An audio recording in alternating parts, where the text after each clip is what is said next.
드디어 쿠팡 플레이 사이트에서 맨체스터 시티와 아틀레티코 마드리드의 한국 경기 티켓 예매가 진행됐습니다.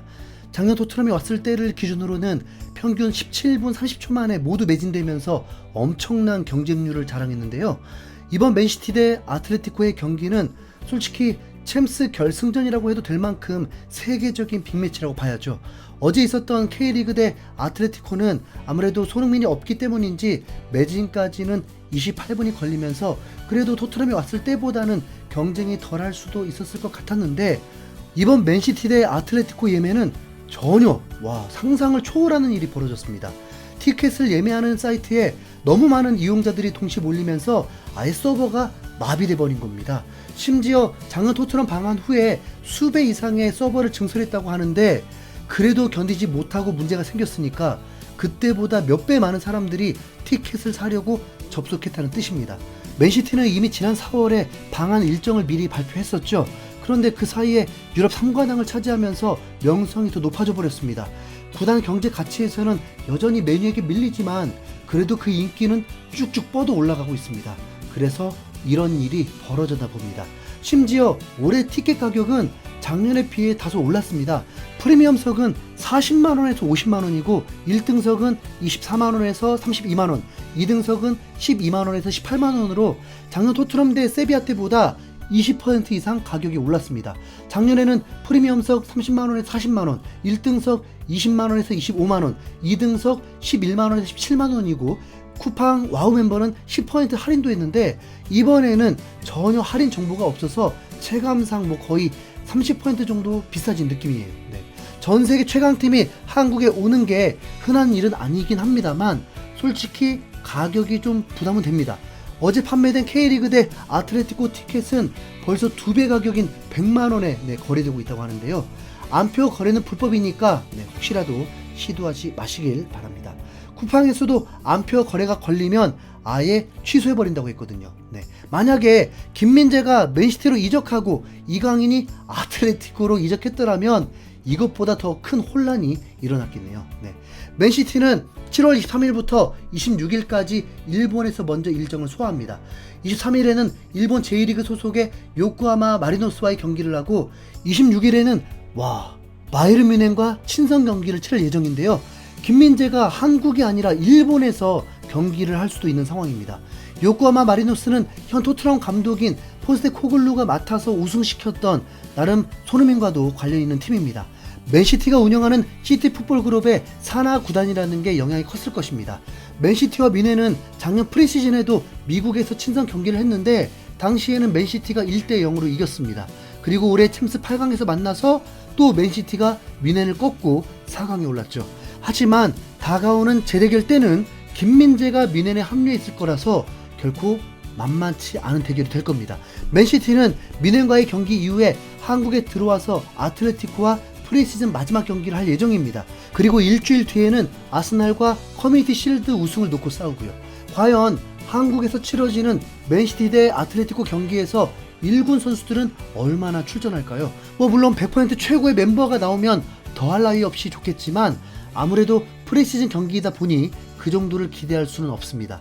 작년 미국에서의 경기를 돌이켜보면 맨시티는 뮌헨과의 친선 경기에서 거의 베스트 멤버를 내보내긴 했습니다. 그릴리시, 홀란, 알바레즈, 마레즈, 로드리, 베실바, 데브라이너, 로드리, 칸셀루 등등.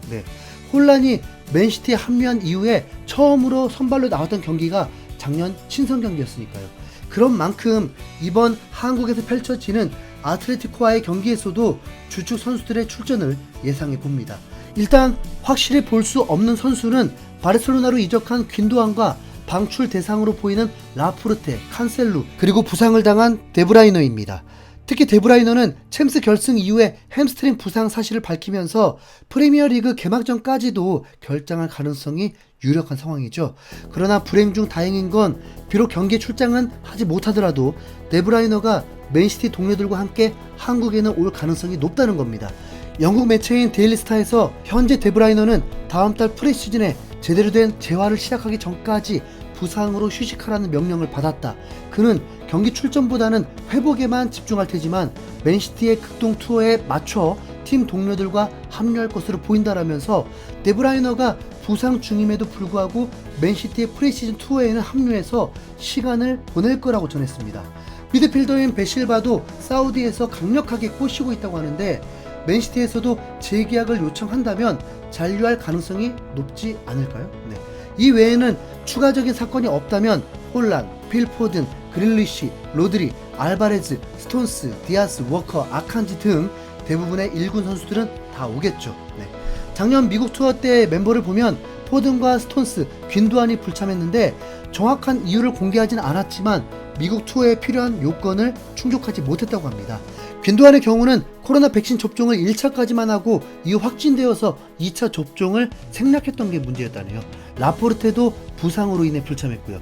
또 다른 팀으로 이적을 준비하던 진첸코도 투어에 불참했고 이후에 아스날로 이적했죠. 이미 말씀드린 부상당한 데브라이너, 이적 논의 중인 칸셀루와 라포르테, 베실바 정도를 제외한 1군 선수들 중에는 아직까지 특이사항은 없습니다. 7월 30일 아틀레티코와의 경기 이후에 불과 일주일 뒤인 8월 7일에 아스날과 커뮤니티 실드 경기가 있는데 이건 뭐 작년도 마찬가지였습니다. 작년에도 7월 24일에 미국에서 미넨과의 친선 경기를 마치고 일주일 뒤인 7월 31일에 리버풀과 커뮤니티 실드 경기를 했거든요. 네. 참고로 당시 커뮤니티 실드에서는 리버풀에게 1대3으로 패배했습니다.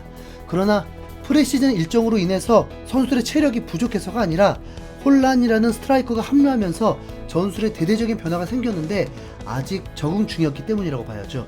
그러니까 한국에서의 경기에서도 선수들의 체력 문제 때문에 1군 선수들을 아끼지는 않을 겁니다. 이번 여름에는 황희찬이 있는 울버햄튼과 오연규가 있는 셀틱도 방한을 하는데 황희찬과 홀란은 불과 3년 전에 잘츠부르크에서 한솥밥을 먹었습니다. 실제로 꽤 친분이 두터워서 서로의 SNS를 통해 댓글로 소통하는 절친한 모습을 보여주기도 했고요.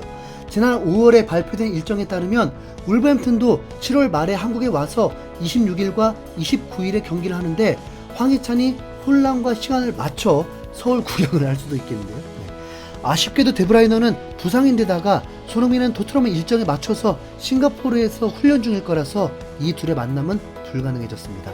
손흥민이 있는 토트넘은 이번 여름에는 호주, 태국, 싱가포르를 순회하는 일정을 공개했습니다.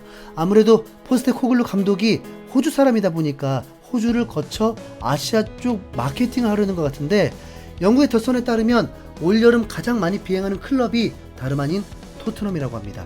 거의 2만 마일, 3만 2천 킬로 정도를 2, 3주 안에 비행하게 되는 거죠.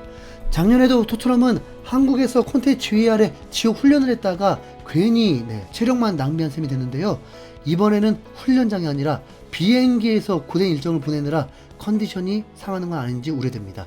손흥민이 건강관리 잘해서 다음 시즌에는 다시 득점왕을 하고 홀란과 싸우는 시즌이 되길 바랍니다. 이상 흰수염고리였습니다. 감사합니다.